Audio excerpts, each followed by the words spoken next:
Continuamos hoy, 28 de noviembre de 2021, en la página 162, el estudio que venimos realizando los domingos del compendio de la doctrina secreta de H.P. Blavatsky, y que continuaremos en el párrafo que dice que es el tercer renglón, diferente.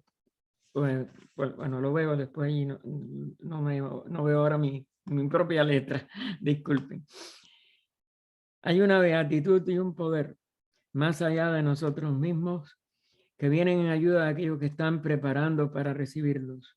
Volvámonos hacia aquellas grandes fuentes de las cuales emanan incesantemente la fortaleza y la inspiración para todos los que, olvidando el yo, están resueltos a aprender y a compartir sin reservas.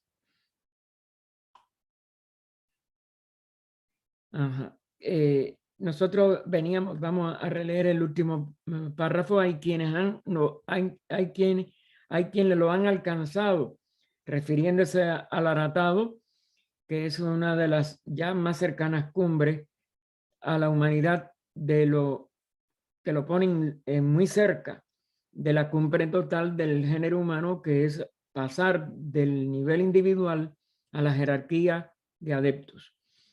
Y entonces hay quienes lo han alcanzado, ese Aratado, aún en nuestra quinta raza, pero las facultades necesarias para lograr estos grados más elevados tan solo se encontrarán plenamente desarrollados en el tipo general del asceta, es decir, ya una persona dedicada a la vida espiritual, que se les da el nombre, sobre todo en la India, de ascetas, al final de esta raza raíz y en la sexta y séptima. Es decir, nuestro ciclo sigue siendo predominantemente de la mente inferior. Nuestro ciclo como quinta raza en general es el cultivo de la mente, pero la mente en esta cuarta ronda, mitad de todo el ciclo total de la encarnación manvantárica, va a predominar en su aspecto personal. Es decir, la mente concreta, la mente que está enlazada a los deseos, de ahí que en sánscrito se llame kama manas, kama, deseo, manas, mente, pero en un sentido intelectual. Y sobre todo, encerrado en el nivel de la personalidad.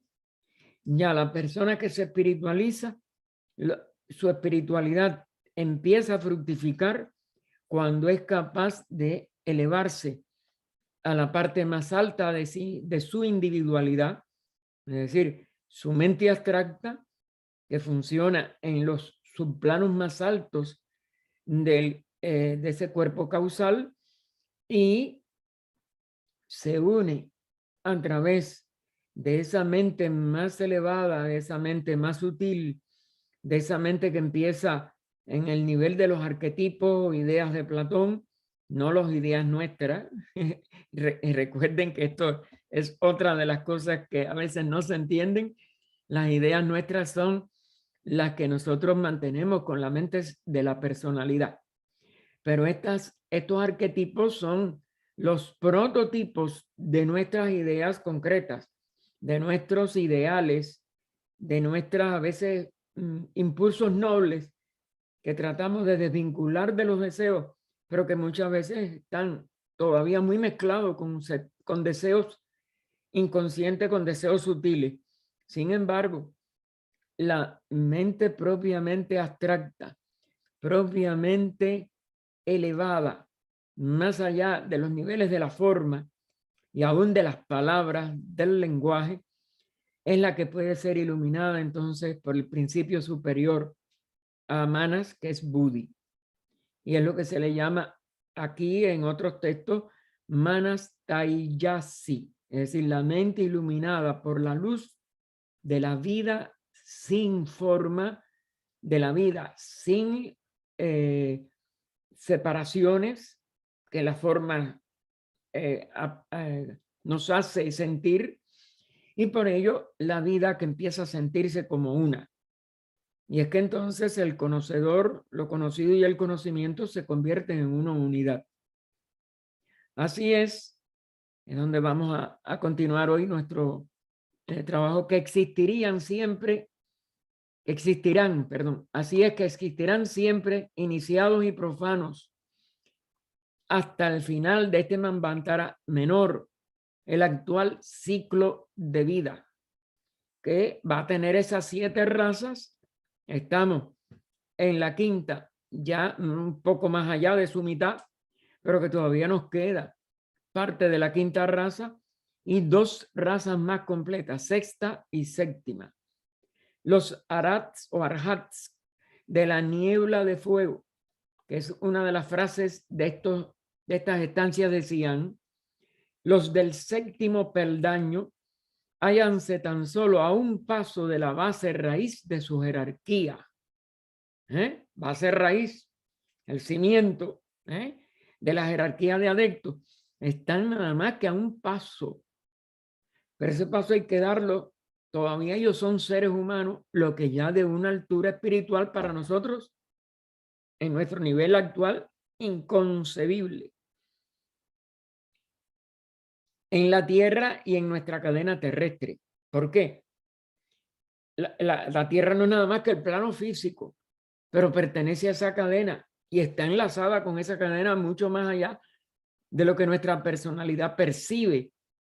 Pero en estos seres que se van ya acercando a esa, vamos a decir, frontera entre humanidad y jerarquía, entre la individualidad más alta ya, porque la Arat es lo más alto de la individualidad, y la expresión ya de la vida total de la mónada en un adepto, en un miembro oficial de la jerarquía que ha roto las cadenas, o no como en sarta de globos, sino las limitaciones que le hacían sentirse un ser separado.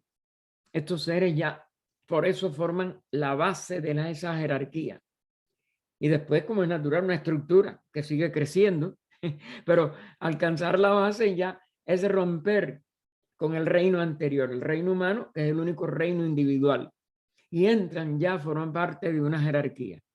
Esta base raíz, y ella lo pone entre comillas porque tiene su significado, que en conciencia son muy importantes alcanzarlo, tiene un nombre que puede ser traducido tan solo por medio de varias palabras: el baniano humano siempre viviente. El baniano es un tipo de árbol de muchas ramas, de muchos troncos, etcétera, y como es natural, puede ser de una extensión extraordinaria. Y aquí abarca toda una jerarquía de seres, los que fueron seres humanos y siempre viviente, porque ya tienen conciencia inmortal, ganada. Mientras dure una manifestación, esta conciencia no se apaga. Este ser maravilloso, otro de las frases, fíjense cómo ella la pone otra vez entre comillas, descendió de una elevada región.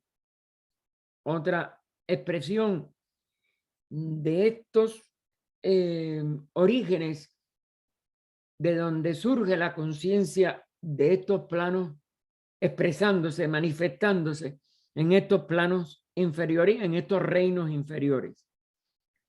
Y ella pone entre guiones, dicen, durante la primera porción de la tercera época, o sea, antes de la separación de sexo en la tercera raza. Ya ellos empezaron a cobijar este árbol baniano, esta jerarquía, empezó a cobijar, pero no pudo descender claro y no pudo despertar la mente hasta la segunda etapa, después de esa separación en sexos. Ven cómo aquí ustedes lo pueden ir aplicando a lo que vamos a ver en detalle en antropogénesis, y que es de lo que se va a tratar también en el seminario de español de Crotona, en algunos aspectos, porque esto es un tema que no tiene cómo agotarse. Y el viernes y el sábado de los que puedan inscribirse. Y eso es parte de este conocimiento que es inmenso y que en detalle no se puede dar porque no tenemos la evolución suficiente para comprenderlo en sus sentidos más esotéricos. Y entonces continúa HPB, a esta tercera raza se la llama algunas veces colectivamente los hijos del yoga pasivo. Fíjense cómo resalta, aunque la mantiene con inicial mayúscula, la cualidad pasivo. El yoga, cuando es de verdad un yoga plenamente desarrollado por uno de estos seres superiores que están alcanzando desde la etapa del aratado la capacidad de poder ascender a la jerarquía de adeptos, pues mientras no pudieron despertar en la mente las mónadas de la primera división de las 7 que constituyen la humanidad, pues no podían practicarlo. Y estos seres de esta jerarquía lo iban a llegar a hacerlos capaces a esta primera división de las 7 de la raza humana, a que pudieran practicar el yoga, como hoy se puede hacer. Pero en esa época, ellos eran pasivos, es decir, ellos estaban cobijados, pero como no se había producido la separación en sexo, etcétera, y no se había activado la mente, la capacidad de reunión, porque ya es el arco de reascenso de la conciencia a través de ese yoga, no era activo, pero ya empezaban a tener un tipo de atención, una capacidad de lo que iba a ser el desarrollo de la mente como nosotros ya la conocemos y como todavía tenemos que conocer más, más en su capacidad de desarrollo. La sexta, en el final de esta misma raza, en la sexta y la séptima. Y entonces ella dice, o sea, un estado en que la mente está empezando a moverse, pero que todavía no se mueve por sí misma y no ha despertado íntegramente. Y por eso ella le pone estas palabras. O sea, que fue producida inconscientemente. Es decir, había moviéndose algo ya, porque la mente no puede tampoco, ni ningún proceso de la vida, tiene que tener un proceso de formación o gestación. Y eso lo vemos en los animales. El animal no tiene conciencia de sí mismo como un yo soy yo, pero el animal, sobre todo doméstico, que le enseñamos la comida en un lugar, esto y lo otro, que haga sus necesidades en uno, o hasta como el gatico que tenía aquí esta Olguita, que le enseñó a hacer su necesidad en el inodoro. Él no lo hacía en ningún platico o depósito con alguna cosa para que el olor no se diera, sino que él iba y orinaba. Ella lo único que tenía que hacer era descargar. Eso son cosas en que ya hay una mente funcionando embrionaria y no hay una conciencia del yo. Por eso tiene cierta inconsciencia todavía por vencer. Y entonces, bueno, esa segunda raza era intelectualmente inactiva. Se supone que permanecía constantemente sumida en una especie de contemplación abstracta. Es decir, en el cerebro físico aquello no estaba funcionando. En el nivel cámico seguían los deseos que ya estaban funcionando, pero no una capacidad de razón de comparación, etcétera, que es la característica ya de una mente activa.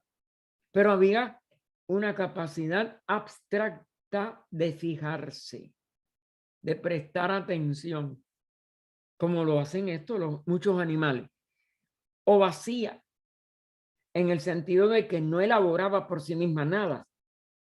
Era más bien respuesta a vibraciones que iban despertando poco a poco, pero que todavía no era el estar totalmente despierto. Era como a veces que nos empezamos a despertar, pero todavía estamos más dormidos que despiertos, o más despiertos que dormidos.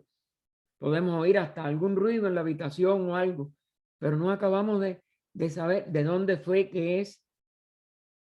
Sí. Y todo esto son estados intermedios, y nada en la naturaleza da saltos. La naturaleza toda va gestando, preparándose y despertando ya cuando llega el nivel requerido de la preparación necesaria, en este caso en el cuerpo, el sistema nervioso, por ejemplo, que era el que funcionaba ya muy adelantadamente, como es natural, el simpático. Por eso se mantenían todas las funciones vitales, pero el sistema cerebroespinal fue poco a poco despertándose y formándose. Y entonces, pero había ya una contemplación abstracta o vacía, como lo requieren las condiciones del estado yoga. Es decir, de lo que después autoconscientemente sí nos va a permitir reunir la parte inferior nuestra, es decir, nuestros vehículos con forma, con la conciencia original de donde hemos obtenido y de donde hemos hecho generarse y crecer la conciencia mental. En la primera porción de la existencia de esta tercera raza, mientras se hallaba todavía en su estado de pureza, esto es lo que es importante, por eso tenían un yoga, un tipo de unión, pero lo que era pasivo no era activo a través de un acto consciente. Los hijos de la sabiduría, que como se verá encarnaron en esta tercera raza, produjeron por Kriya Shakti una progenie llamada los hijos de At, o de la niebla de fuego, los hijos de la voluntad y del yoga, que ya sí son, estos sí vienen con toda esa evolución ganada. Primero cobijan y por eso empieza a vibrar algo, pero después descienden y expresan formas, pero o vehículos. Esto es difícil ya decir hasta dónde llegaron originalmente con algo de forma, pero sí vehículos portadores de esta conciencia autoconsciente, ya manifestándose primero en lo sutil y después aún en el plano físico de la tierra. Y es los hijos de At, de la niebla del fuego, hijos de la voluntad y del yoga, porque en ellos sí ya venía desde evoluciones alcanzadas en otros sistemas planetarios, en otras bambantaras planetarios, la conciencia plena de un adepto, y vienen como una jerarquía. Y entonces ya no son los, como si dijéramos, los semiconscientes o despertantes egos nuestros, sino los de una jerarquía que la había completado su evolución y es una jerarquía superhumana. Ellos fueron un producto consciente. ¿Ven la diferencia contra lo que primero nos decía de la primera mitad de la tercera raza, que viene de la segunda humana, que es una humanidad que todavía no ha pasado por toda esa experiencia ni la ha completado? Pero ello en nosotros era inconsciente como humanidad de esta tierra, en estos hijos, en estos pitris o estos padres del fuego, pues venían totalmente desarrollada y con la capacidad de transmitirla a las mónadas primero de la primera clase y después a todos los demás que pudieron despertar de esa manera. Esta progenie, ya esta progenie superior, estos hijos de la niebla de fuego, de la voluntad y del yoga, no fue una raza, fue al principio un ser maravilloso. Vienen como una unidad, como una jerarquía. ¿Se dan cuenta? Llamado el iniciador. Colectivamente son los que iniciaron a la humanidad en el despertamiento de su inteligencia. En estos planos. La inteligencia está en las mónadas y está en la vida una y está en todo.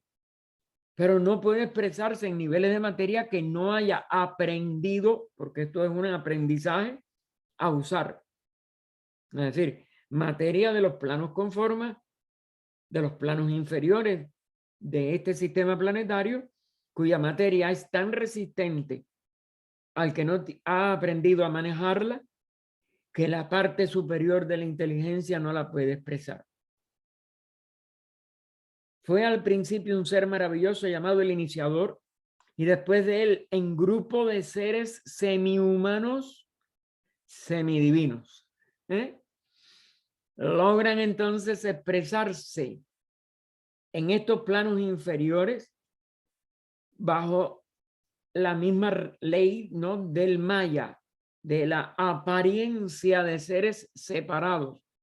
Ellos no se vuelven a separar, ellos ya aprendieron el nivel de unidad y ellos son una jerarquía, pero crean vehículos que sean perceptibles, o primero quizás que puedan vibrar hasta un punto en que lo sientan aquellas almas humanas y aquellos componentes, sobre todo de la primera división de los mónadas de nuestra humanidad, pero después lo llegaron a ver, porque ellos por Kriya Shakti, su mente es capaz de plasmar una forma, un vehículo, que siempre va a ser un maya. Y es por eso que los pueden ver como una colectividad.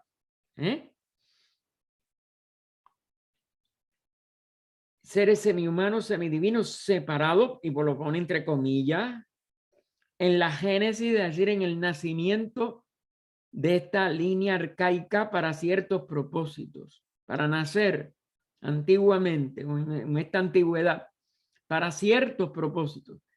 Se dice que en ellos encarnaron los más elevados dhyanis, señores de la inteligencia. Dhyani es una inteligencia actuante como un ser, munis y rishis de manvántaras anteriores. Muni es también un ser que expresa, que domina, que ha aprendido a expresar la mente en cualquiera de estos planos. Y rishis, ustedes saben que es uno de los nombres que se dieron a los grandes instructores, a los grandes gurús de la India, que se sabe que en los principios de nuestra raza se plasmaron también, primero en forma divina y después semidivina, semihumana y después humanos, para formar el semillero de futuros adeptos humanos. Y esto es lo que ella enfatiza entonces en la letra especial. Un semillero. Es decir, no solo, como dijéramos, enseñan y logran elevar al nivel de adeptos a estas mónadas humanas, sino que se funden con ellos, hacen que florezca la primera jerarquía de esta tierra y empiezan a dejar la suficiente capacidad en las mónadas que van a venir con menos los otros grupos, ¿no? De los 7, los otros 6 grupos. Y todos los que pudieron ser despertados fueron despertados, aunque ya ellos no pudieron fundirse o unirse totalmente, a encarnarse literalmente en la primera clase de mónadas de nuestra humanidad. Pero de todas maneras, fíjense, un semillero, es decir, dejan simientes en todas las demás almas a que puedan llegar también, no solo a despertar primero una mente, claro, no tan brillante, no que les convirtió en adeptos en la misma tercera raza, pero una mente que ha ido progresando escalonadamente, unos más, otros menos, y que ha seguido nutriendo la jerarquía de adeptos de nuestra humanidad actual. Estos hijos de la voluntad y del yoga, vuelvo a repetir, esta es la forma más, y lo pone ya otra vez con iniciales mayúsculas, entre comillas, es el nombre más usado para esta jerarquía, nacidos, por decirlo así, de un modo inmaculado, permanecieron, según se explica, aparte por completo del resto de la humanidad. Es decir, no podían todavía vibrar, porque la humanidad, aunque alcanzara determinada altura, y las mónadas de nuestra humanidad eran la mayoría de ellas, la inmensa mayoría de ellas, aún los de la primera clase, incapaces de poder alcanzar la estatura de estos seres que venían de manvántaras anteriores. Es decir, que gran parte de esta hueste de los hijos de la voluntad y del yoga, que no nacían por los deseos de hombres y mujeres, etcétera, sino que nacieron de esta manera, así, inmaculada, a través nada más de la capacidad de la mente de ellos de manifestar cuerpos densos de la densidad de nuestra tierra, pero que no eran idénticos. Y como es natural, que tienen que haber sido de esencia monádica, igual que la de todo adepto, no de las esencias elementales de los cuerpos de toda humanidad. El ser, y fíjense cómo lo pone igual, todo en mayúscula, pero entre comillas, al cual se acaba de hacer referencia, porque siguen siendo una unidad, y que tiene que permanecer innominado. Es el árbol, otro de los nombres que fíjense cómo ella lo pone con mayúscula y en itálica, el árbol del cual en épocas subsiguientes se han ramificado todos los grandes sabios e hierofantes históricamente conocidos, tales como el Rishi Kapila, Hermes, Enoch, Orfeo, etcétera, etcétera. Estos son expresiones en nivel ya humanizado,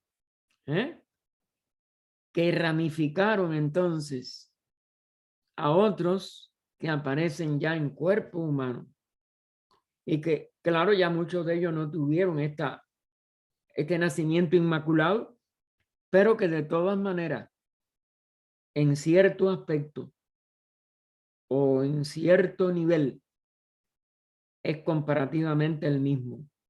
Esto yo creo que está, como es natural, sin posible respuesta para nosotros mientras no alcancemos determinada altura.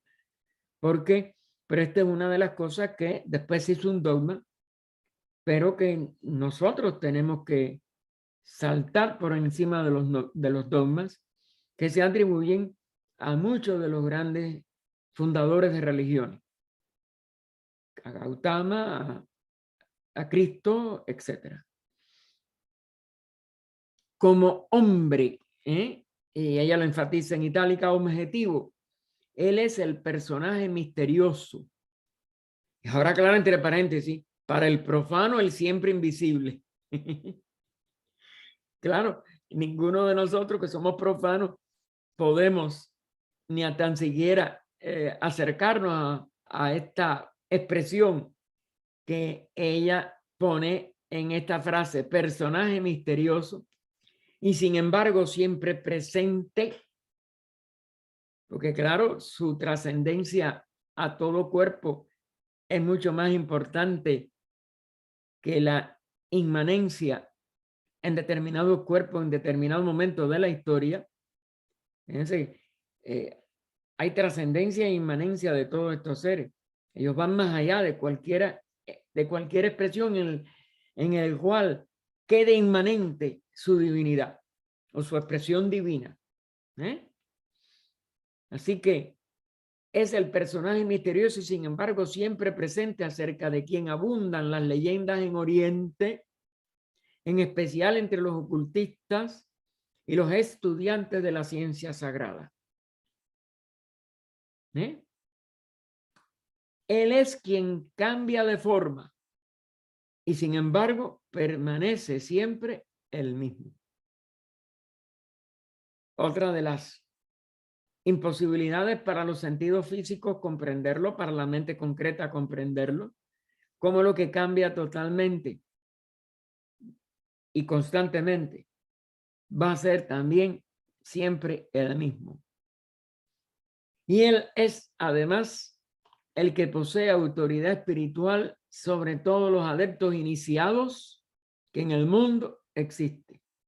Es decir, esta realidad divina que fue invisible en un principio, que después se convierte en ese vaniano humano siempre viviente y que después toma los nombres en plural de richis, humanos o semihumanos, de todos estos instructores, de estos gurús. La palabra, aunque esté muy profanada en un principio, era también tan inmaculada como todo lo demás de estos seres, y es el que de verdad rige a toda la jerarquía de adeptos de nuestra humanidad. Porque dice, él tiene la autoridad espiritual. Esto es una jerarquía que sigue apareciendo en cierto nivel como una unidad, pero que en ciertos niveles llegaron a tener estas expresiones y estos nombres de sus expresiones aparentemente cambiantes de forma, pero que sin embargo permanece siempre como la misma y única realidad. Él es, como se ha dicho, el sin nombre, que tantos nombres posee. Ya vimos algunos de estos que algunos de ustedes los tiene que haber oído hablar: Capila, Hermes, Enoch, Orfeo, etc.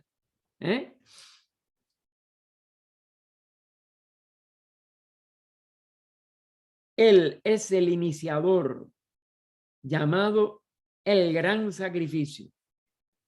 Recuerden que es en el que en una, ¿cómo se llama?, invocación, Annie Besant, que fue la autora, pues le puso hasta que podemos erguirnos en presencia del iniciador único, hasta que veamos resplandecer su estrella, hablando de esa luz que también se habla en todos los iniciados, aún en Jesús, etcétera, la estrella de Oriente. Todas estas cosas, fíjense cómo se repiten universalmente en todas las tradiciones, en todos los, y responde a una verdad. No es solo una tradición, responde a algo que todavía nosotros, mientras no seamos iniciados, no vamos a comprender, pero que es una realidad total, no una mera tradición. Y entonces pregunta, o se pregunta ella misma, ¿por qué permanece el solitario vigilante en el puesto que ha escogido? ¿Por qué permanece sentado junto a la fuente de la sabiduría primordial, de la cual no bebe ya? Para estos propósitos tiene el total, aunque nunca hay total, siempre se sigue ascendiendo, pero bueno, no vamos a entrar en estas disquisiciones, puesto que nada tiene ya que aprender que no sepa, ni en esta tierra, ni en sus cielos. Aquí está la clave. Es decir, que nada tiene que aprender ni en este globo, ni en ninguno de los globos más sutiles que llamamos en colectivo sus cielos. Pero fíjense cómo lo pone, sus, o de él.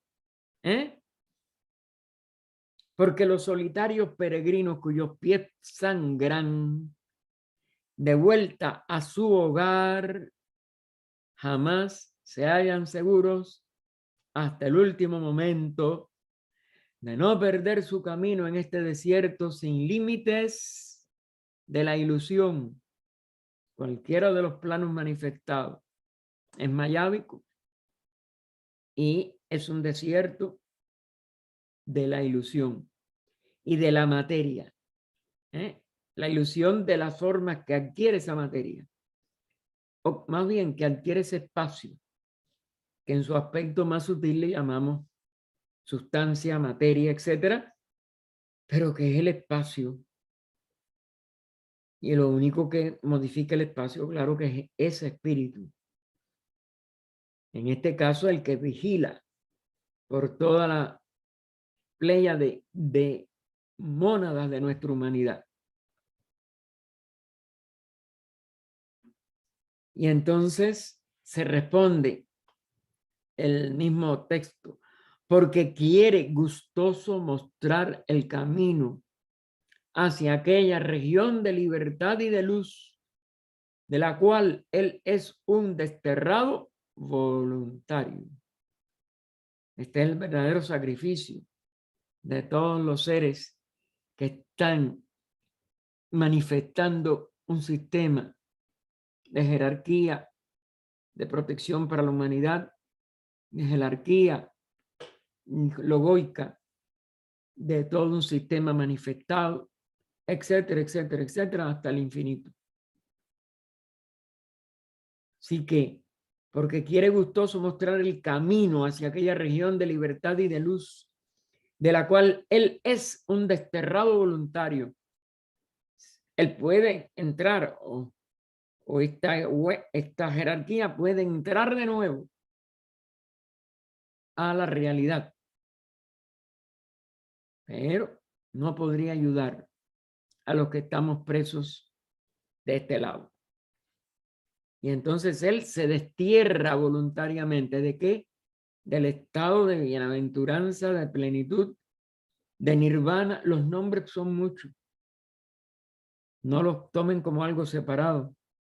Es en la misma realidad. A todos los prisioneros que han logrado libertarse de los lazos de la carne y de la ilusión. Y por eso los guía. Porque nos vamos libertando de muchas cosas. Pero mientras no hayamos alcanzado la jerarquía de total, de adepto, de total conciencia liberada de la ley y de la rueda de nacimientos y muerte, estamos todavía en peligro.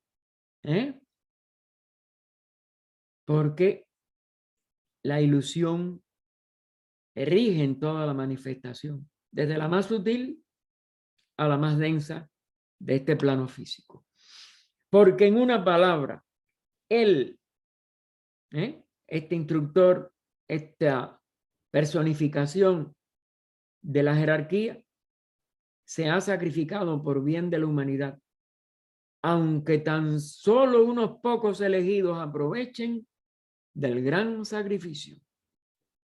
Ellos no se guían por cantidades, ellos no se guían por resultados, ellos se guían por la compasión inagotable de que ellos pueden ayudar, salvar, cooperar a que a la respuesta pueda mantenerse, aunque sea en uno, aunque sea en lo más exiguo. Bajo la dirección silenciosa y directa de este Maha Gurú, todos los demás maestros e instructores menos divinos de la humanidad se convirtieron desde el despertar primero de la conciencia humana en los guías de la humanidad primitiva. Porque en ellos ya la unidad es total. La capacidad de reintegrarse o de retornar a sí mismo es también libertad total, pero su sentido de aliviar y de mantenerse vigilantes para estimular a esta jerarquía y a esta redención de cada uno de estos aspectos de la mónada de la vida una manifestada, nos mantiene ahí, fieles, fieles, fieles a esta instrucción, a esta invitación. Y ellos lo hacen como una unidad. Ya que alcanzaron, no la pueden renunciar. Eso sí no lo renuncian. Aunque aparezcan a nosotros como múltiples instructores. Y uno de sus dolores tiene que ser ver los que se pelean por uno u otro instructor e inician cruentas batallas entre personas que nombran a esta sabiduría con una expresión, mientras que los otros con los que pelean le dan otro nombre. Gracias a estos hijos de Dios, aquella humanidad infantil obtuvo sus primeras nociones de todas las artes y ciencias, lo mismo que las del conocimiento espiritual. Y ellos fueron quienes colocaron la primera piedra del cimiento de aquellas antiguas civilizaciones que tan penosamente confunden a nuestras generaciones modernas de estudiantes y de eruditos, que es lo único que es bastante prolífico en la humanidad actual, estudiantes y eruditos. Y nos da la llamada, dice, los discípulos de aquellos rishis y devas. Recuerden que hay una interrelación de jerarquías y de reinos. Y el reino que llamamos angélico en el occidente, débico en el oriente, que se traduce incorrectamente como dioses en el sentido de estos seres liberados que estamos aquí tratando de comprender como el Mahaguru, como el instructor único, como el único verdadero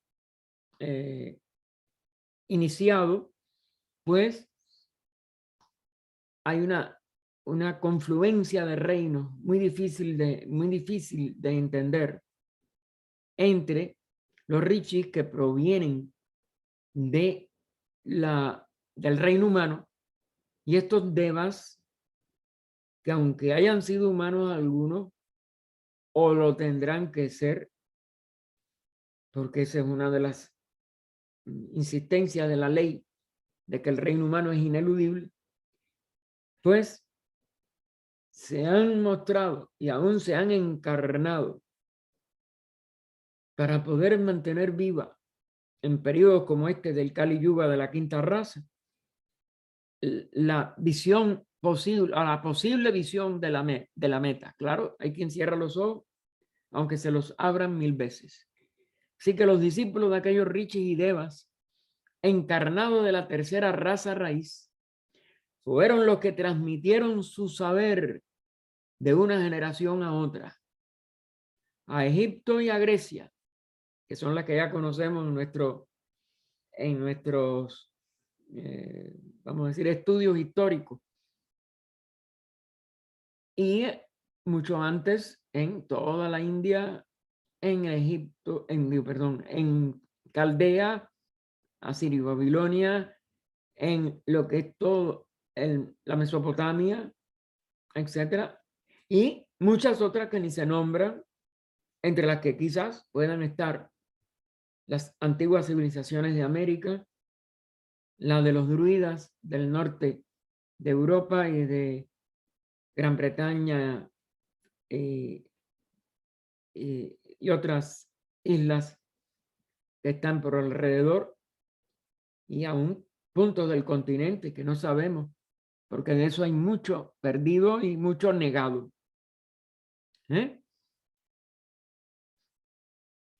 Y entonces nos dice ella, como una de las posesiones comunes de sabiduría de estas civilizaciones, con su canon, fíjense que un canon es ya una ley para esa civilización o para esa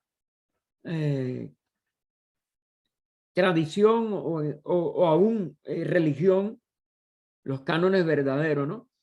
Que tienen que ver con esta ley, el canon de proporción en la actualidad perdido, de la cual es un eco, la regla de oro, la regla áurea y así por el estilo. Otras de estas posibles enseñanzas que no las tenemos en su integridad como canon, o que la ley no se comprende en los, quizás en los aspectos más profundos que nosotros podamos concebirla primero, pero después, si la aprendemos, aplicarla. Y por eso ya pone en la actualidad perdido.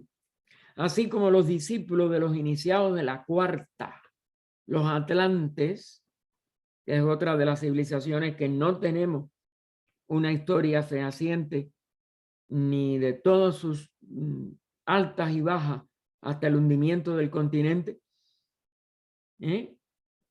pero tuvo iniciados y positivos en enorme cantidad.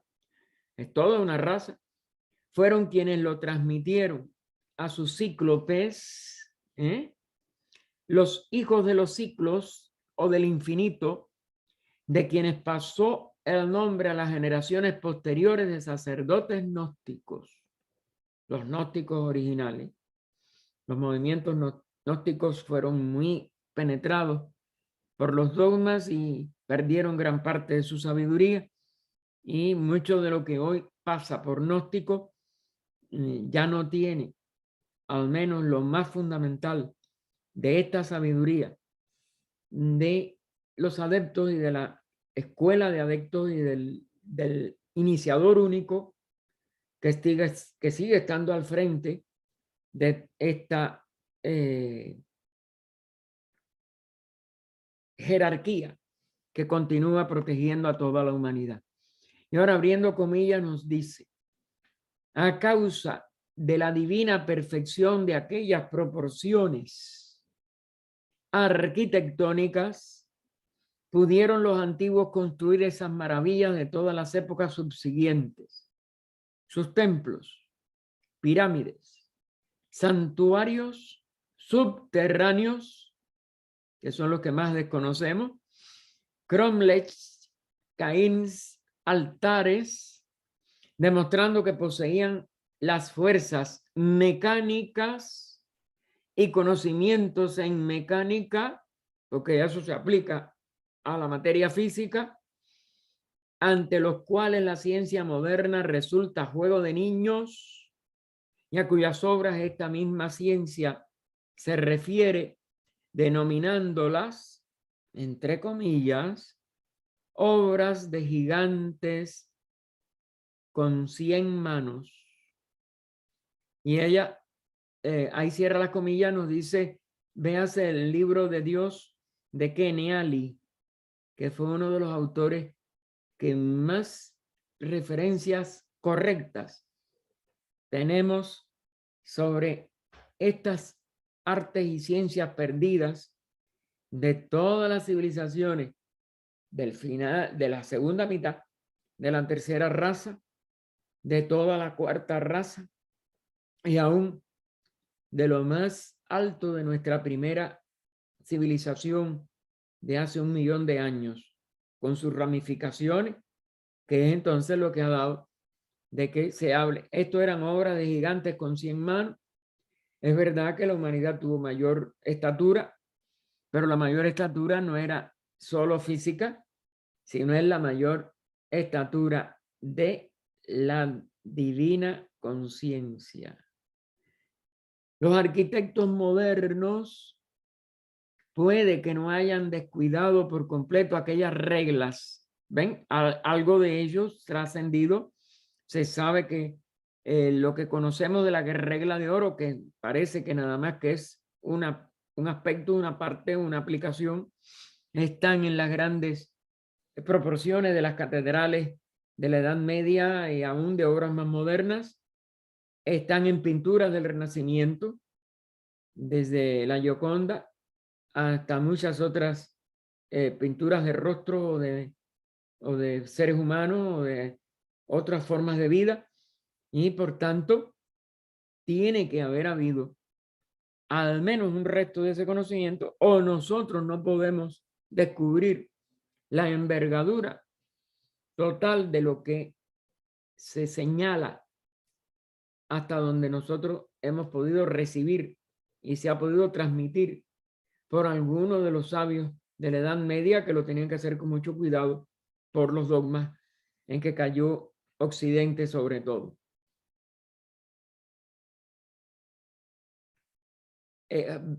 Vitruvio fue quien dio a la posteridad las reglas de construcción de los templos griegos erigidos a los dioses inmortales, y los 10 libros de Marco Vitruvio Polio sobre arquitectura, de uno que en resumen fue un iniciado, y lo señala en letra más oscura, pueden ser estudiados solo esotéricamente. Es decir, que lo que ha llegado a nosotros está encubierto en parábolas o en lenguaje que tiene que ser interpretado de una manera alegórica. En fin, que hay que tener la clave para poder saber su significado más profundo.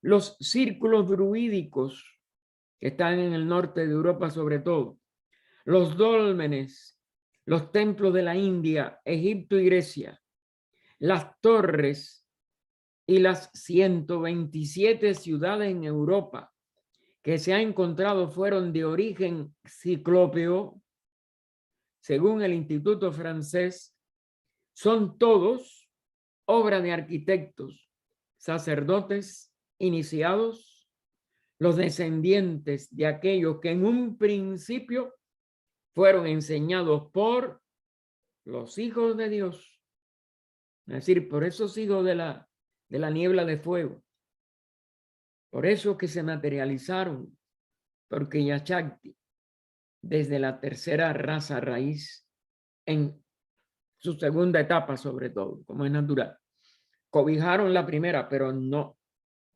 se manifestaron como un solo ser y como ese guardián de la evolución humana, y que sigue, aunque se aparezca entre nosotros como una playa de adeptos, como una jerarquía de adeptos, etc. Pero en el fondo son esta unidad. Y llamados con justicia a los constructores. Es decir, los que de verdad construyeron esas civilizaciones y todos sus monumentos y todo el conocimiento, que es un edificio más invisible pero más sabio, por el cual los seres humanos de aquellas razas aprendieron en su época de esplendor, en su época, en la edad de oro, muchas de estas leyes, muchas de estas enseñanzas, y muchos alcanzaron el adeptado por eso mismo, porque fueron edades de oro. He aquí lo que dice la posteridad capaz de apreciar sobre estos descendientes. Y ahora toma de Acosta Sexto 14. No hacían uso de mortero, ni de cemento, ni de hierro, ni de acero para cortar las piedras. Y sin embargo, háyanse tan diestramente labradas que en muchos sitios no se perciben las junturas, como pasa sobre todo en la Gran Pirámide de Egipto, que a cañonazo le arrancaron todo el recubrimiento, y de todas maneras lo que está más hacia adentro, aunque ya no tenga esa superficie lisa, ni refleje la luz como una verdadera fuente de iluminación, como se dice que fue en la antigüedad, pero de todas maneras tiene esa calidad. A pesar de que muchas de las piedras, como en el Perú, que es otro de los centros que les estaba hablando, fueron 18 pies de ancho, habiéndolas en los muros de la fortaleza del Cusco, todavía tienen, 18 pies de ancho, habiéndolas en los muros de la fortaleza de Cusco todavía de mayor tamaño. Y entonces, no, nada más que conciben que tienen que haber sido con trabajo esclavo los más tontos o de mente más turbada, pero sino lo que tienen que ser nada más que gigantes, gigantes y gigantes. Las soluciones pueden ser muchas. Y las ocultas muchas más, aún inimaginables para nosotros. Desde levantar esa piedra, desde cortar esa piedra a través de del Kriya Shakti, es decir, un poder creador de la mente, un poder, como dijéramos, capaz de manejar todos los niveles de la materia densa, hasta toda una serie de soluciones inimaginables para ninguno de nosotros. Y bueno, aquí podríamos entrar a la estancia sexta, quedan 6 minutos, vamos a leerla, pero comenzaremos el próximo domingo en esta página que es déjeme ver,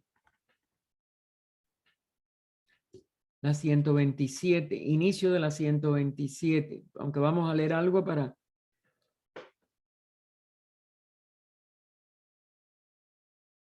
que 167 del libro en general.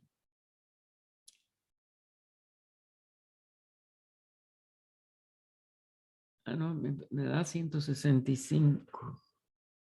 Bueno, yo lo veo después, porque hay que cerrarlo para ver. Vamos a leerla. La estancia séptima es la última. Con esto vamos a terminar las estancias de cosmogénesis. Fíjense ya cómo esto está dentro de las etapas humanas que después se van a desarrollar estas dos estancias en las 12 de antropogénesis.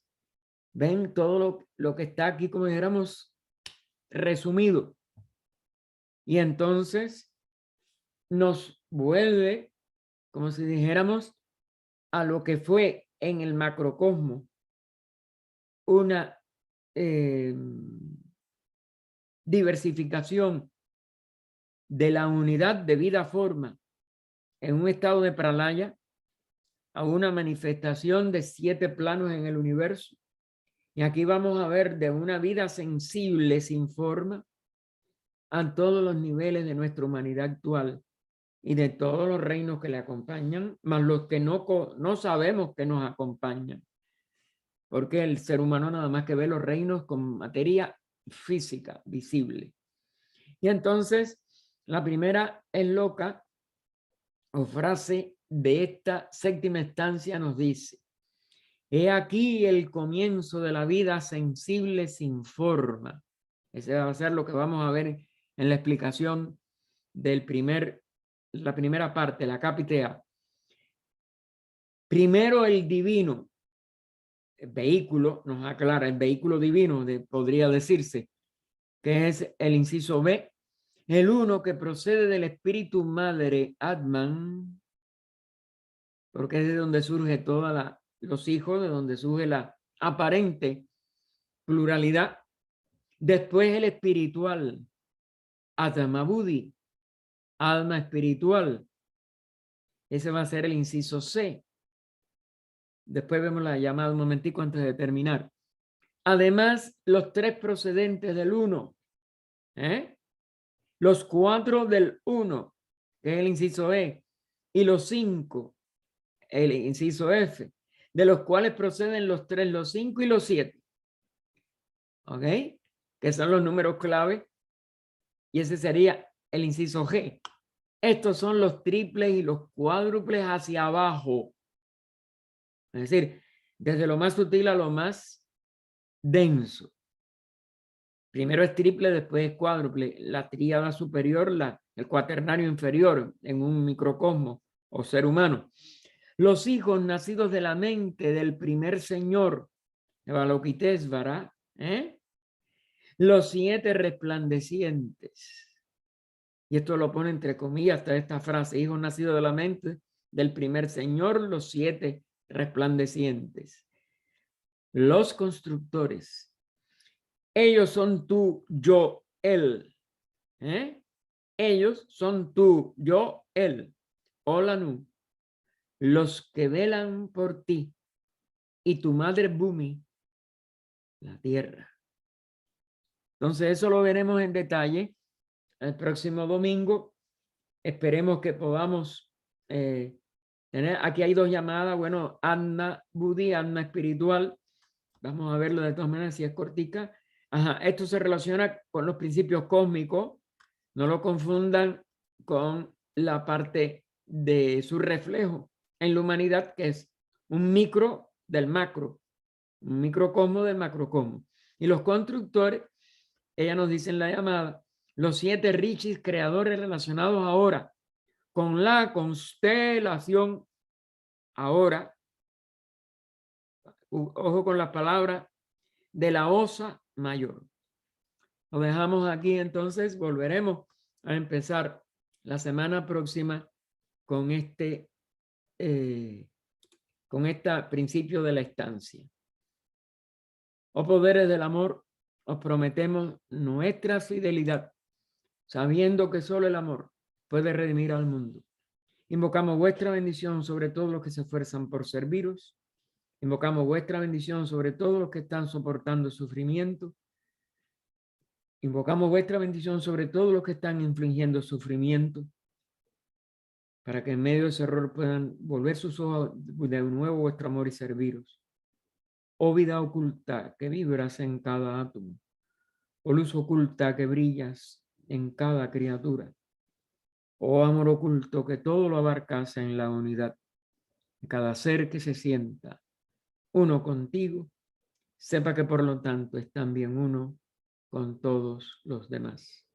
Paz, paz, paz a todos los seres. Esto de hoy, hermanos, como ustedes ven, es cierre de la penúltima estancia, el inicio de la primera, que la vamos a empezar a explicar, pero que quiero que ya tuvieran, para que vayan pensando, para que vayan meditando, atendiendo, que es la verdadera meditación, a lo que vamos a ver, que es mucho más abstruso que las otras estancias, aunque esta sexta que ya tiene grandes, como éramos, incógnitas. Adelante, Ernesto, mijo, dime. Así, hermano, aquí vimos algo muy interesante sobre el gran iniciador. Dice que tiene tantas formas, pero permanece siempre el mismo, que es el maestro de mayor autoridad de todos los adeptos iniciados y que en Oriente hay muchas historias y que está en una región donde mira la luz de la libertad y está vigilando a los peregrinos. Hermano, este iniciador, ¿quién puede ser? Sanakumara, Lucifer, porque tiene tantos nombres. No, ¿Quién los puede nombres, ser? mira, vamos primero. El escribirle cualquier nombre al nivel original, de donde surgen las tradiciones de instructores humanos, ya es donde primero vamos como éramos, a cerrar nosotros mismos la puerta de la investigación. Es poder contemplar que la vida una sigue siendo una, pero la autorrealización de esa vida en sí misma constituye, como si dijéramos, un centro vivo de vibración para todos los demás que no hemos alcanzado ese estado. Es decir, es la expresión de que la vida se manifiesta, porque claro que sigue manifestada en, como dijéramos, en niveles de la asimilación de todo el proceso de la manifestación e inmediatamente su vibración guía a todos los que no hemos alcanzado dentro de esta manifestación esa liberación y esa autorrealización. Se le llama liberación porque los aspectos de la vida una, que estamos encerrados en nuestros cuerpos, que no podemos, como si dijéramos, eliminar, que no podemos todavía, no hemos aprendido a vencer, a trabajar con ella y a que ella nos responda. Este nivel de expresión de la vida, que sigue siendo la misma unidad, pero es el aspecto autoconsciente de esa unidad que por tanto ya obtuvo ello, y aunque puede salir de la manifestación, porque eso es lo que está simbolizando el que permanezca como un vigilante o como un instructor, etcétera, el nombre no importa lo que le den, pero no lo, aunque en la historia después que vamos a ver y que en antropogénesis se haya visto, y aquí lo vimos aún en la estancia anterior. Si nosotros tenemos la posibilidad de que sea más fácil, es porque cada día podemos apoyarnos interna, espiritualmente, en las expresiones de la vida que ya ha autorrealizado el aprendizaje de manejar la materia. Aunque tengan nombres en la historia del mismo ocultismo que ella puso, habló de estas designaciones, aunque en lo que es el ocultismo, ¿no? En lo que es el esoterismo, aunque tengan también nombres después en civilizaciones como de la India, los rishis divinos, semidivinos, semihumanos, los rishis humanos, aunque tengan todavía más nombres diversos, porque la palabra rishi en la India fue un primero como el único, o el árbol de, ¿cómo se llama? El árbol de la vida, como también se le llamó en ciertas escrituras. Y después hayan tenido Orfeo, primero es Kapila. Kapila es uno de los nombres más antiguos de la India, el Rishi Kapila. Kapila, Orfeo, que ya después se repite ese nombre, sobre todo en Grecia, y llega a nosotros en textos griegos.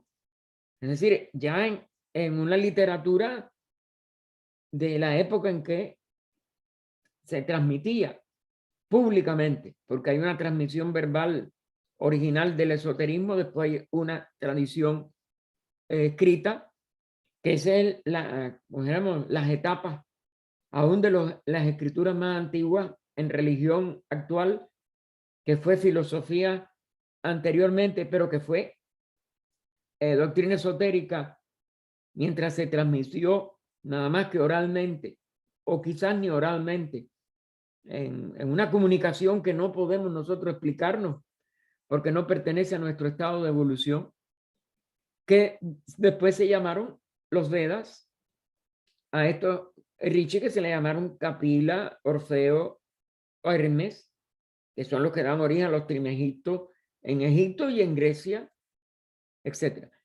Ni esos nombres humanos o semidivinos, ni los nombres aún más amplios de la vida cuando empieza a expresarse en la humanidad que ya tenía cuerpos y división en sexo, y se despierta esa sabiduría, esa inteligencia en los primeros adeptos, en los que siguieron, en los arhats, que ya son los que están en el más alto escalón humano, pero todavía no pertenecen a el cimiento o base de la fraternidad de adeptos, que todavía tienen cualidades casi humanas, pero que ya están tocando más las cualidades divinas.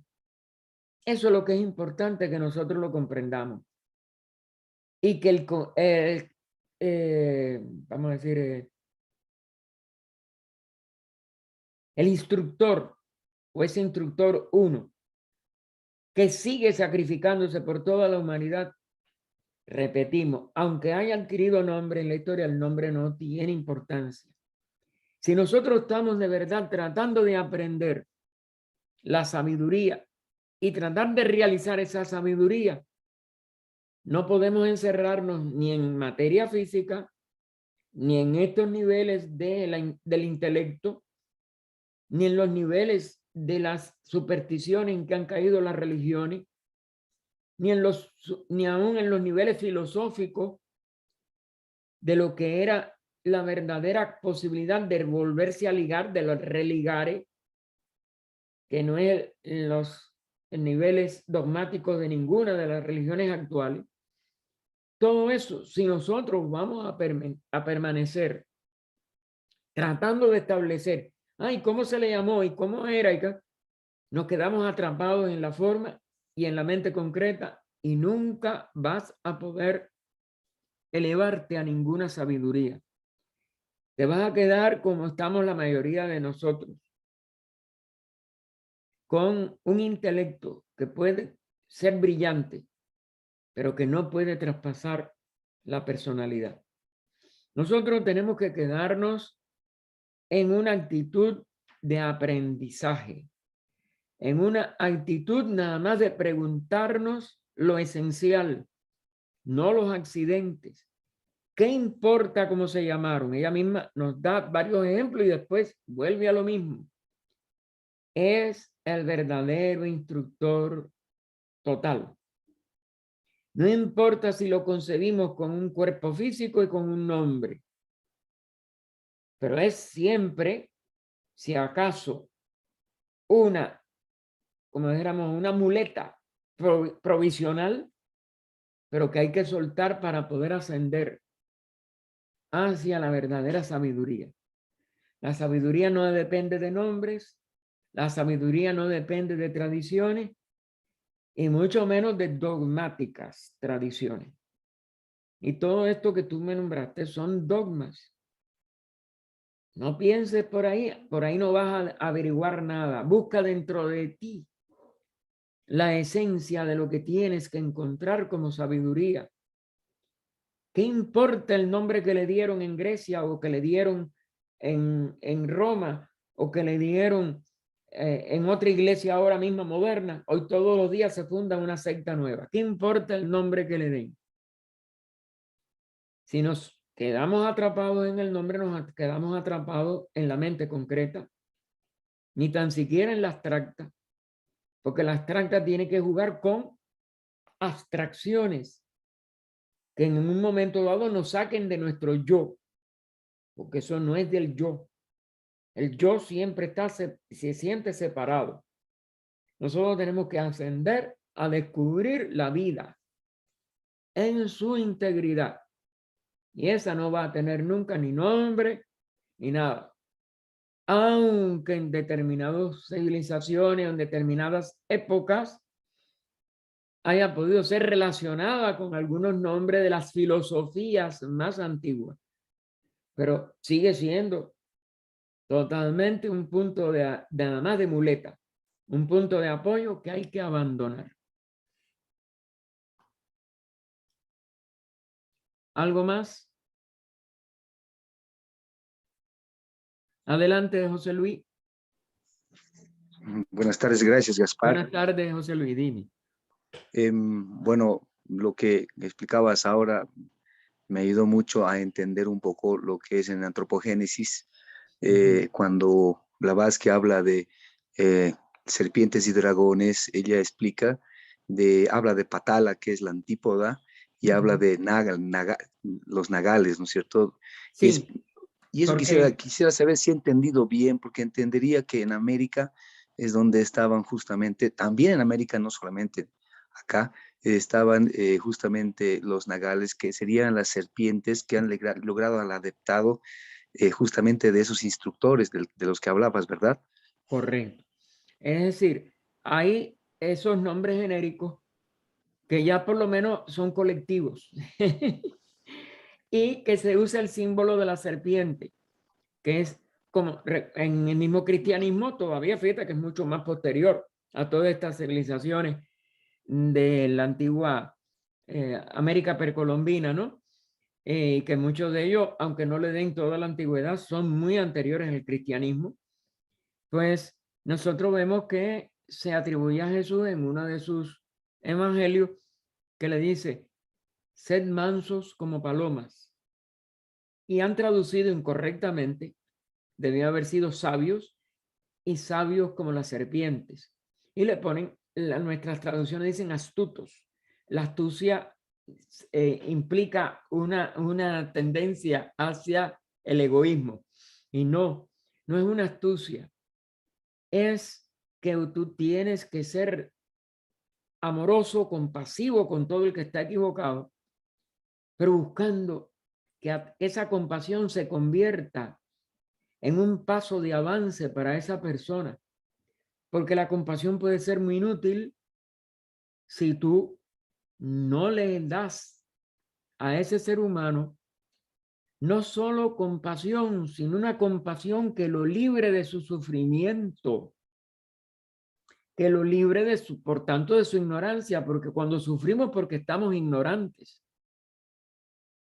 El sabio nunca tiene dolor, porque la sabiduría es, como si dijéramos, otra palabra para la condición esencial de el Atma-Buddhi, utilizando ahora la terminología oriental, es decir, la expresión del espíritu puro en su vehículo directo o en su vehículo que no la deforma, que no la oscurece.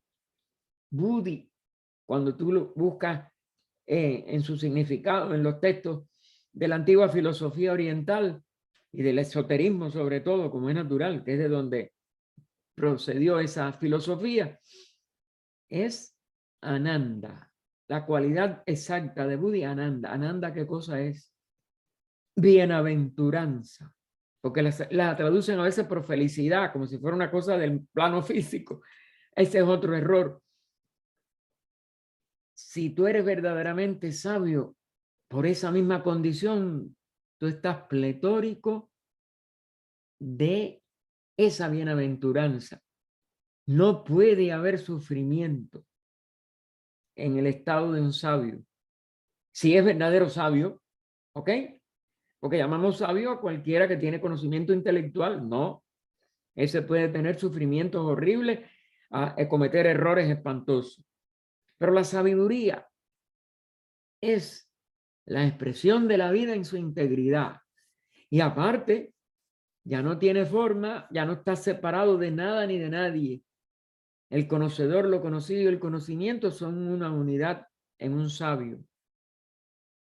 Y él no lo identifica por una forma, por eso no le tiene que poner un nombre. Es una plenitud de esa bienaventuranza. O de, sí, la palabra satisfacción con uno mismo. El sabio está siempre satisfecho en plenitud. Es una plenitud de satisfacción. ¿Me entiende lo que quiero que se den cuenta? Porque esto no es una cosa del intelecto, de una personalidad separada.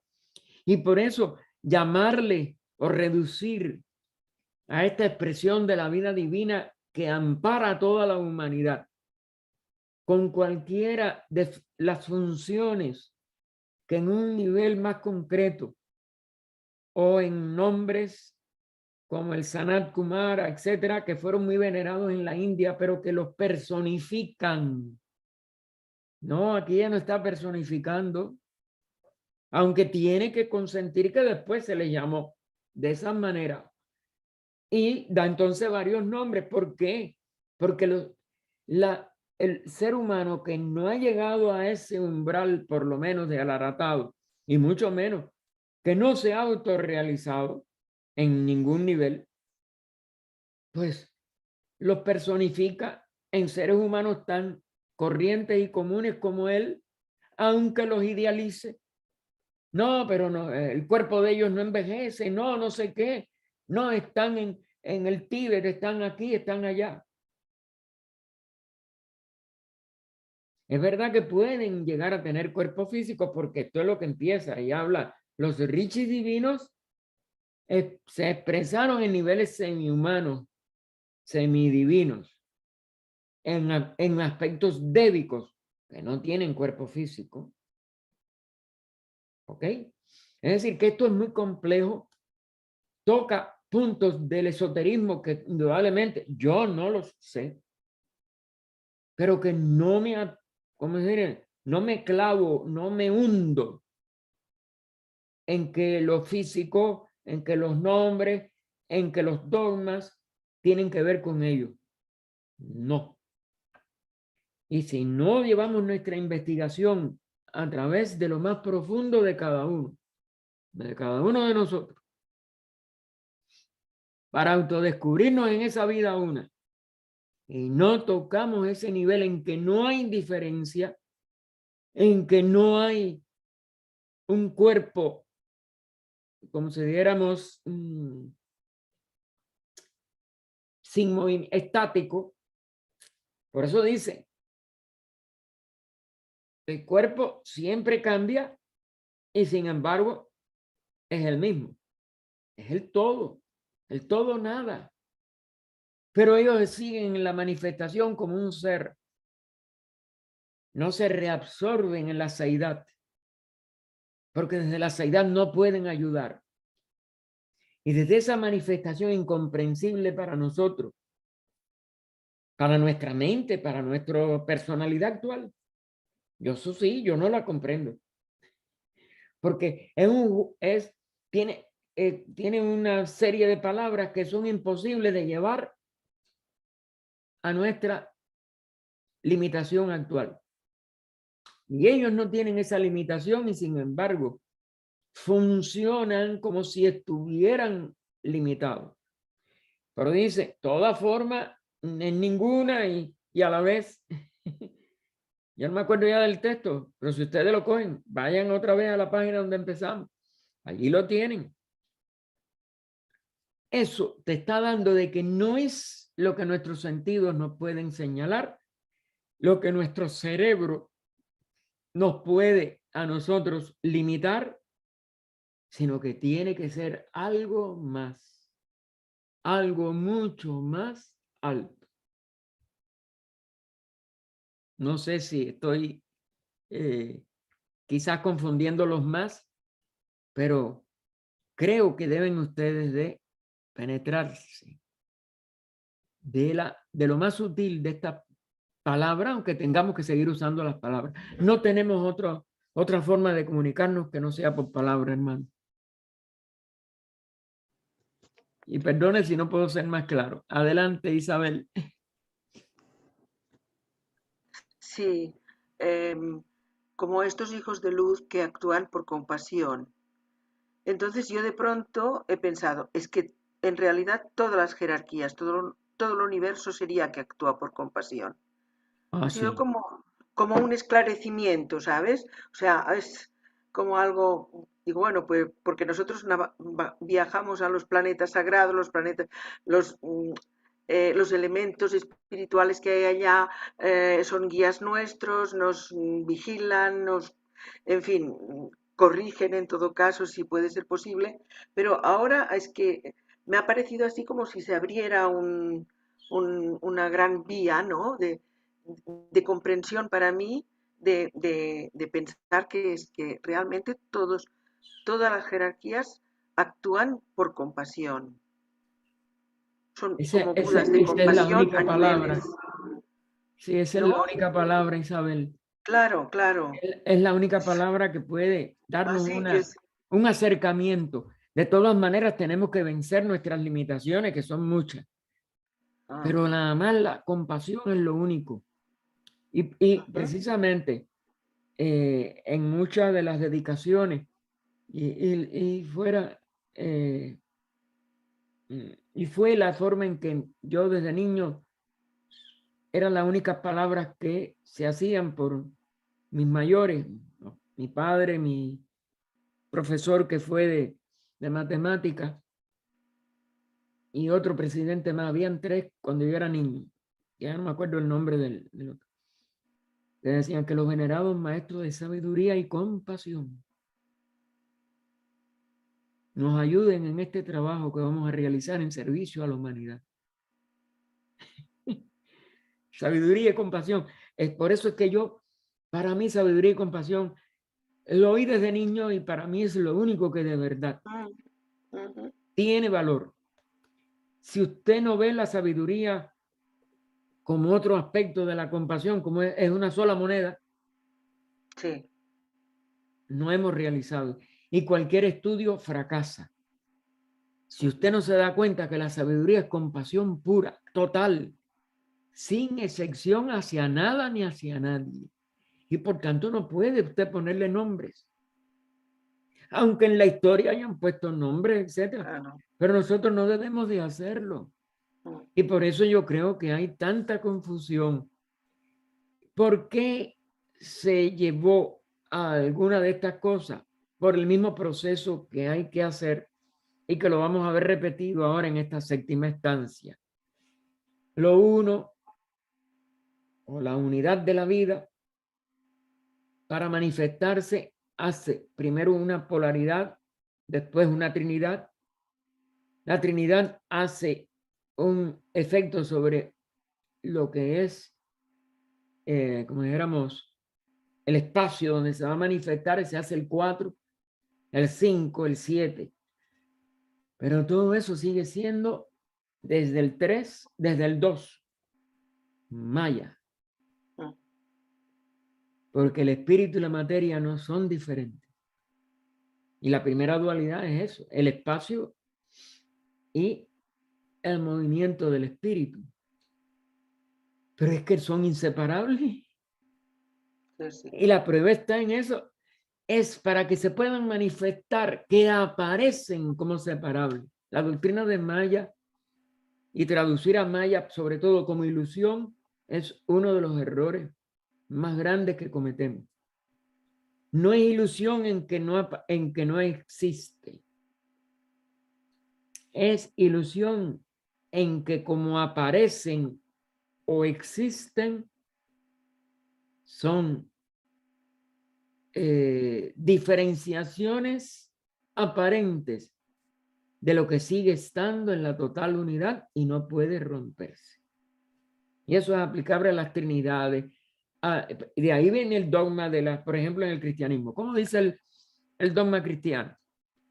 Padre, Hijo y Espíritu Santo, 3 personas y un solo Dios viviente y verdadero. Pero ¿quién lo entiende? Y entonces le dicen a usted, no, eso es un dogma y usted no puede investigar. Esto es lo contrario. ¿Cómo puede ser que 3 personas sean un solo Dios? Y entonces usted tiene que trabajar con eso para poder disolver el maya de esa expresión. Porque el maya es que son personas. ¿Y qué cosa es una persona en lo que es la etimología de la palabra? Una máscara, una apariencia. ¿Es el verdadero rostro, el verdadero ser? No.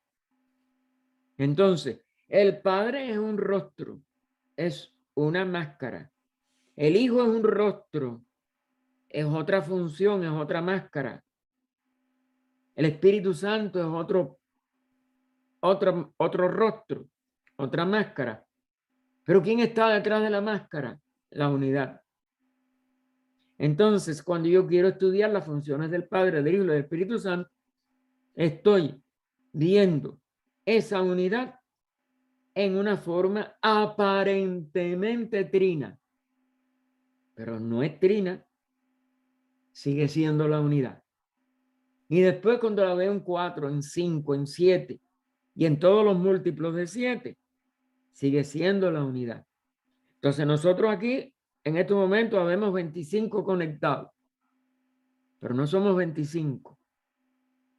Somos una unidad. Que nos expresamos como 25 personas en distintos lugares del planeta. En distintas ubicaciones. Con distintos pensamientos. Pero ¿qué cosas son todo eso? Máscaras. Con distintos nombres. Pero somos una vida.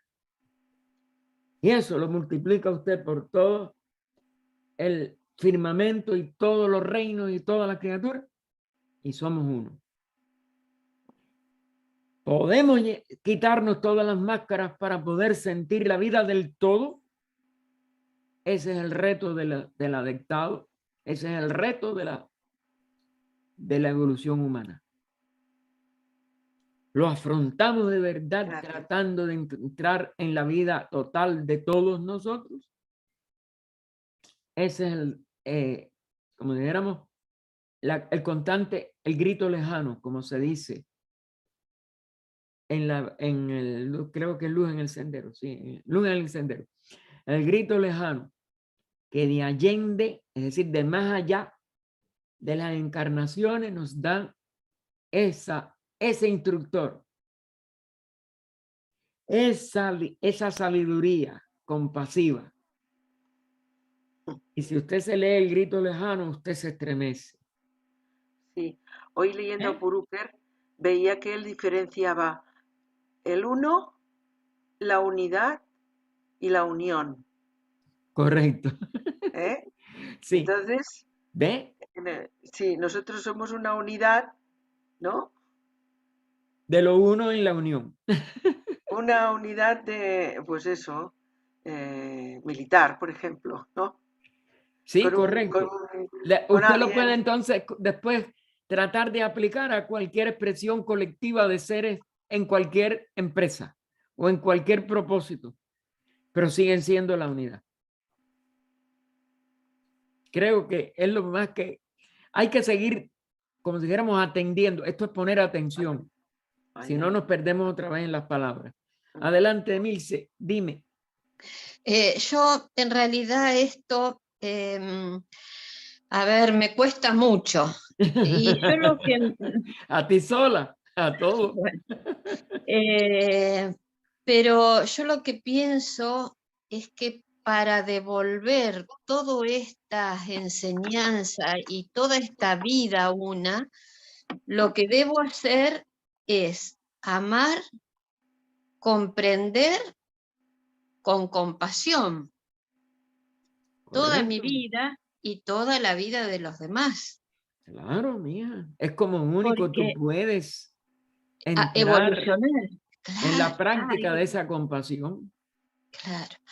Hoy esto que dijo usted y algo que escuché hoy de Torrijos, de Fernando, que sí. decía, de Fernando Torrijos, que decía que, por ejemplo, creo que lo que yo entendí, que en los hospitales psiquiátricos, esas personas que ya están desahuciadas, el médico lo único que tiene que hacer es como que bajarse y tratarlo con compasión, como un igual, sacarse el título de médico. Y yo dije, es esto lo que explicó Gaspar, claro. Exacto, no es lo mismo. ¿Por qué a la vez que una persona se sitúa como yo soy el médico, yo soy cuerdo, y estos lo ven como inferiores a él? No. Claro. Si tú no puedes tener la compasión al que llega enfermo con cualquier enfermedad, quita ahora la especialidad.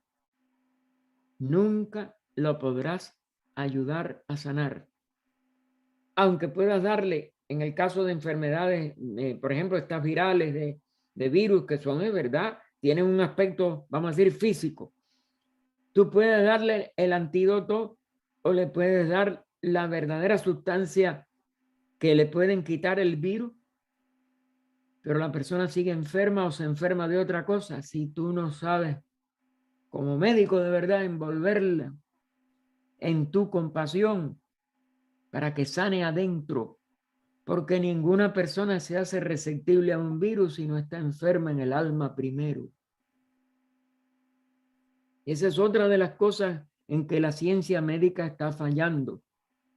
Se ha convertido a sus profesionales en personas insensibles que quieren ganar prestigio, ganar premios Nobel de medicina, de esto, de lo otro, y que no saben amar a sus pacientes.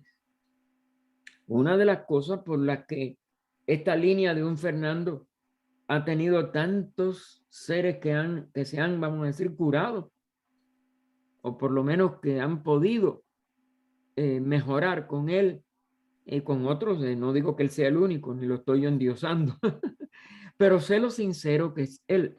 Y él lo hace con eso, con amor, con compasión. Y por eso es que han habido tantos cambios después en muchas de estas pléyades de enfermos que se han podido salvar de un diagnóstico. No, este no tiene cura, tíralo como si fuera un traste en un lugar, porque no, este ya no tiene cura. El alma siempre se puede curar. El cuerpo no siempre, porque el cuerpo sí va a ser perecedero. Pero el alma verdadera del ser humano siempre tiene curas, siempre tiene cura posible. Gracias, gracias, gracias, porque Y realmente... sin olvidar la relación kármica que puede tener un médico con sus enfermos o una psicóloga con sus... Sí, claro, claro, porque se establece un lazo kármico. Uno no recibe la ayuda de un médico si uno no tiene un lazo kármico con él. Eso yo lo vi con el médico que estuvo con mi papá hasta que él murió. Él no tenía ni por qué hacer una serie de cosas. Él iba 2 veces al día a mi casa, sin cobrar por eso. Y lo que debía de haber hecho en aquella época, ¿no? Él haber dado una orden a que un enfermero lo fuera a hacer. Él se lo hacía a mi papá, tratando de salvarlo. Fue un caso difícil y él no lo logró salvar porque su organismo estaba muy deteriorado.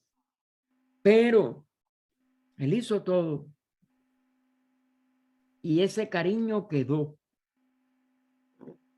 Y ese agradecimiento como es natural de nosotros quedó. Y él después tuvo un gesto después de la muerte de mi papá que demostró que él también no solo quería a mi padre, se ocupó de nosotros. Mi hermano tenía 11 años, 12 años y yo 11. Mi mamá no trabajaba y nosotros no pasamos. Lo primero que nos dimos, nosotros vivíamos en una casa que él era su esposa, era la que era la propietaria. Y nos dijo, no tienen que pagar más alquiler. Y lo de ustedes se va a solucionar. Mientras estos niños, y no los deje de mandar a la escuela, le dijo mi mamá. Y efectivamente, nosotros seguimos estudiando, nosotros no tuvimos que ponernos a trabajar. Mi papá pasó esa misma experiencia, a él se le murió su padre siendo un niño y tuvo que ponerse de mandadero de una bodega. Después llegó a comprar la bodega y empezó a estudiar de noche porque no había podido ir a la escuela. Y se hizo mecánico y experto en electricidad. Y fue como él ganó después su vida. Y nosotros no tuvimos que hacer eso, ni ir a una escuela nocturna después. Nosotros seguimos estudiando. Y fue gracias a esa compasión, a ese amor de ese hombre. Son cosas así. Y el que ve la diferencia, no, eso tuvo que ser un lazo kármico y muy grande. Y él no tenía necesidad de nada de eso. ¿Quién más quería decir algo? Y ya tenemos que terminar porque, oigamos, nos hemos llevado más de media hora. ¿Qué otra pregunta? Hermano, sí, una rápida. Hermano, lo que pasa es que en los países cristianos católicos de niños nos enseñan que el diablo cambia de forma, que no sé cuánto que lo otro. Bien, y aquí mira, haciendo haciendo un análisis que dice ella como hombre objetivo, él es el personaje misterioso con lo que cambia. y al final de una parte de la doctrina secreta, ella nos dice, Lucifer es la única realidad, nos da un enunciado así. Y aquí nos dice también eso de, que es el portador de luz. Pero mira, Ajá. el que ella aplique ciertos resortes para que nosotros veamos, por ejemplo, lo que por error dogmático, te voy a poner el mismo ejemplo que ella pone, por error dogmático, la iglesia consideró una caída, no es nada más que el descenso consciente de esa sabiduría y de esa compasión para guiar la nueva, como dijéramos, la nueva etapa de evolución. Cuando el día que tú quieras vamos a estudiar eso en el texto. Yo te voy a demostrar que los que aparecen dogmáticamente como malos no son nada más que interpretaciones torcidas e ignorantes, no sabias, de la ley por la cual el sacrificio de los más avanzados es lo que posibilita la evolución de los reinos menos avanzados. Eso es un error tuyo de interpretación y yo te lo puedo demostrar. Bien, hermano, tenemos que dejar esto porque hay personas de España que no se han ido y que ya para ustedes es casi madrugada. Nos reunimos el próximo domingo, si Dios quiere, a la hora de siempre por esta misma, y esperamos que todos ustedes puedan, vamos a ver, investigar qué es lo que da la categoría de un aprendiz de la sabiduría divina, y que esa investigación les lleve a ser amorosos y compasivos con todos los seres y todas las criaturas. Tengan buenas noches. Gracias, buenas noches. Y buena semana.